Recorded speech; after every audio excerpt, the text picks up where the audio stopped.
اور چلتے ہیں اگلے سینیریو کی طرف. سوشل میڈیا بہت زیادہ اثر انداز ہو رہا ہے. اس سے بچا کیسا جائے؟ اور ویسے ہم نے کسی حد تک یہ پوائنٹ ایک دوسرے حوالے سے ڈسکس کر لیا ہے، لیکن اثر انداز تو ہے نا، رشتوں پہ اثر انداز ہو رہا ہے اب.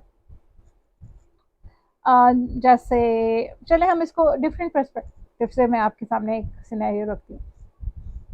میڈیا اور سوشل میڈیا اب بچے سے لے کے بزرگ تک سب کے پاس ایکسس ہے. بہت سارے ایونیوز اوپن ہو گئے ہیں کمیونیکیشن کے. تو جو کمیونیکیشن کے ایونیوز جب اوپن ہیں تو اس کا مطلب جو مرد اور عورت کے ساتھ جو ایک ہماری سوسائٹی میں ایک تھوڑا سا جو وہ ایک ریلیکٹنٹ تھے لوگ، مطلب ڈائریکٹلی ایک دوسرے کو ایکسیس کرنا مشکل ہوتا تھا یا اس کے دوسرے طریقے تھے، اب وہ بہت ہی ایزی ہو گئے ہیں. ہر شخص، ہاں جی بالکل، اب بہت ساری ونڈوز ہیں جس سے آپ کسی بھی شخص سے ڈائریکٹلی ایکسیس میں جا سکتے ہیں. غلط استعمال بھی ہو رہا ہے، صحیح استعمال بھی ہو رہا ہے. تو چیلنجز آج کل یہ ہیں کہ جو بیگمات ہیں ان میں سے اکثریت کو یہ شکایت ہے کہ شوہر حضرات جو ہے نا وہ دیگر خواتین سے رابطے میں ایکسٹرا میریٹل افیئر کہہ لیں، اور بعض اوقات مرد کہتے ہیں کہ صرف ٹائم پاس ہے، میرا کسی سے کوئی افیئر نہیں ہے، لیکن وہ ایک ہی وقت میں مختلف خواتین سے بات کر رہے ہوتے ہیں. اور وہ بات چیت ایک ہوتی ہے جس کو آپ دوستی کہہ سکتے ہیں، جس کو آپ نیچر کوئی ڈسکشن کہہ سکتے ہیں، ایسا نہیں ہوتا. یا کسی مقصد کے تحت بھی آپ گروپ بناتے ہیں، ان میں چیٹ ہو رہی ہوتی ہے، میک سینس. لیکن آپ اگر کسی انڈیویجول خواتین سے یا خواتین حضرات سے بات کر رہی ہیں اور وہ اس کو ہم کیٹیگرائز کریں ایز اے افیئر، تو یہ ایک بہت بڑا مسئلہ بن کے سامنے آ رہا ہے. کیونکہ شاید میرا خیال ہے کہ اکثریت جو ہے نا اس وقت اس مسئلے کا شکار ہے کہ ان کے شوہر حضرات ہیں وہ کہیں نہ کہیں کسی ایکسٹرا میٹریل افیئر میں ہیں، یا کم از کم وہ اس کو ایسا سمجھتی ہیں. وہ تسلیم نہ کریں الگ بات ہے. تو یہ ایک بہت بڑا چیلنج ہے.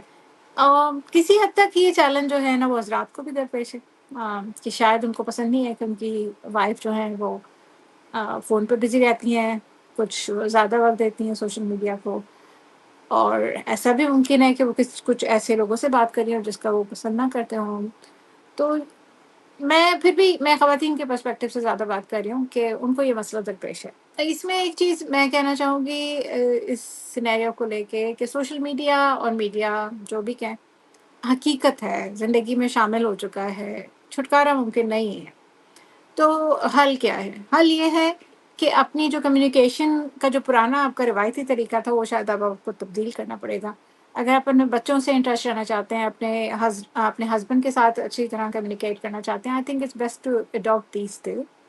آپ اپنی کامن انٹرسٹ ڈیولپ کریں اور آپ اس پہ بات کریں مزید. جیسے اگر آپ گھر سے دور بھی ہیں بچے، تو آپ اپنے آپ کی عادت ڈالیں کہ آپ ان سے کس طرح کنیکٹ رہیں گے. آپ ان کو واٹس ایپ پہ میسج کر رہے ہیں یا کچھ چیزیں ایک دوسرے کو بھیج رہے ہیں کو انٹرسٹ کرنے کی. اگر آپ اس طرح کی چیزوں سے خود کو اویئر نہیں رکھیں گے کہ سوشل میڈیا پہ چل کیا رہا ہے، بچے کیا کر رہے ہیں، تو شاید آپ ان کے ساتھ جو ہے نا کمیونیکیشن آپ کی بہتر نہیں ہوگی، اور ان کو ان سے جو ہے نا آپ کا تھوڑا سا جنریشن گیپ بڑھ جائے گا. تو اٹس بیٹر کہ آپ اپنے آپ کو جو ہے نا ٹیکنالوجی سے جو ہے نا اویئر کریں، اپنے ان کو اڈاپٹ بھی کریں. اور جہاں تک رہی بات مسائل کی، مسائل بالکل جینون ہے. اور حضرات کی بات کریں یا خواتین کی بات کریں، خواتین میں تھوڑا کم ہے لیکن حضرات میں یہ کانسیپٹ زیادہ ہے. لیکن سوچنے کی بات یہ ہے کہ اگر ان کے کسی سے افیئر ہے تو دوسری طرف بھی کو خاتون ہی ہوتی ہیں، ظاہر ہے. تو اس سے بچنے کا وہی طریقہ ہے کہ اپنے آپ کو جو ہے نا تھوڑا سا سیلف چیک بھی رکھنا چاہیے انسانوں کو، مردوں کو بطور انسان کے وہ اپنے رشتوں سے خالص رہیں، اپنے رشتوں کے ساتھ کمیٹڈ رہیں. فیملی، اگر آپ کا فیملی بانڈ اچھا ہے بچوں کے ساتھ، بیوی کے ساتھ، تو شاید آپ اتنی جلدی نہیں بہکتے. لیکن آخر میں ایک بات کرنا چاہوں گی اس حوالے سے کہ ہمارے مذہب میں اختلاط پہ جو پابندی ہم کہتے ہیں نا کہ کنزرویٹو بھی رکھتا ہے، لیکن اس کی بہت بڑی حقیقت ہے. ایک دور تھا جب اللہ تعالیٰ نے مطلب پیارے نبی نے ایک موقع پہ فرمایا تھا کہ ایک دور ایسا آئے گا کہ جب لوگوں کی تنہائی بھی پاکیزہ نہیں رہے گی، اور اس تنہائی کے گناہوں سے نہ صرف پناہ مانگی گئی تھی بلکہ اس کو بدترین دور قرار دیا گیا تھا. اگر ہم اس دور کو دیکھیں تو شاید ہم اس دور کے قریب ترین ہیں یا تقریباً اس دور کے میں پہنچ چکے ہیں۔ تو یہ وہ دور ہے جب آپ کا موبائل آپ کے پاس ہوتا ہے، آپ کی تنہائی میں آپ اپنی پاکیزگی کس طرح رکھ سکتے ہیں یہ آپ پر ڈپینڈ کرتا ہے۔ بطور مسلمان بھی ہم لوگوں کا یہ ایمان ہے کہ ہمارے ہر عمل، ہر فعل، ہر کال کا ہمیں جواب دینا ہے، اور یہ ہمارے ایمان کا حصہ بھی ہے۔ تو اس چیز کو بھی یاد رکھیں کہ بے شک کوئی نہ دیکھ رہا ہو، اللہ تو دیکھ رہا ہے۔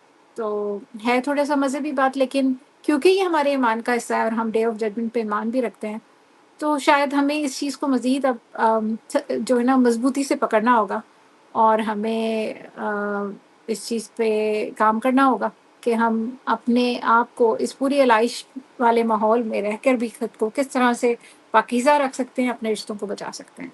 تو یہ اس کا حل ہے۔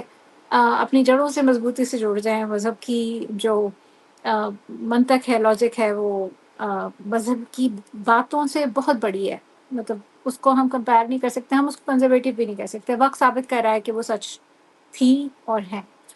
تو یہی ایک اس کا حل ہے کہ آپ خود کو ٹیکنالوجی کے ساتھ جڑے رکھیں، اور اس کے ساتھ ساتھ اس کی جو برائیاں ہیں ان کو کم کرنے کی کوشش کریں، اپنے آپ کو سیلف اکاؤنٹیبلٹی کے ذریعے، اور اچھی خاندان میں ایک دوسرے کے ساتھ کمیونیکیشن بہتر کر کے اور بانڈنگ بہتر کر کے۔ تو یہی ایک حل ہے۔